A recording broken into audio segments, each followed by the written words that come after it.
Time now for Ask a Doc, brought to you by Hackensack Meridian Health. Shawn Michaels with you.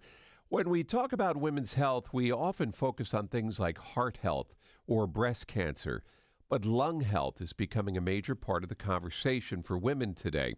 Joining us today to talk about what women should know is Dr. Ziad Hanhan, Thoracic Surgeon at Hackensack Meridian Health.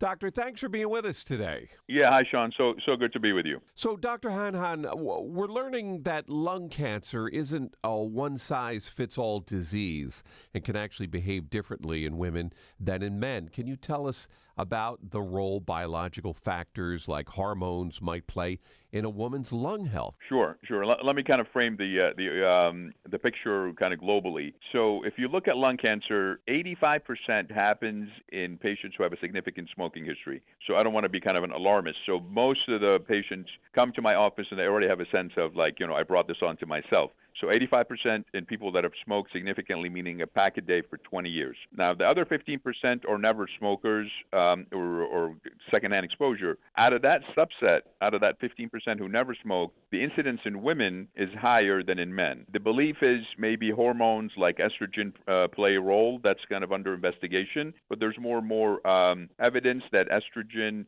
tends to promote tumor growth and maybe even blood supply to the tumors, kind of similar to breast cancer. So again, that's an area of study, but they're looking for reasons why the rates in non-smokers happen to be higher in women, and they're speculating that probably hormones play a role. So that's important to know. I think most of us assume a persistent cough is the only sign to keep on our radar, but it turns out that for many women, the signals can be much more subtle, like persistent chest pain or shoulder pressure. Why is it so important for women to listen to those less obvious signals from their bodies? Right. Very important. I think it's important to have a close relationship with your primary care doctor and someone who listens to you. And I would be a pretty strong advocate for getting imaging done. So if something persists, like you mentioned, if you have a persistent cough, if you're shortness of breath, certainly voice hoarseness or shoulder chest pain that's kind of maybe subtle but not easily relieved, or it continues to persist, I would just think a basic chest X-ray from your doctor would be a good idea to start, and obviously a chest CT scan is a better test. But I would at least start off with a chest X-ray. And it's amazing how many patients that I see will go with this type of complaints and imaging is not done.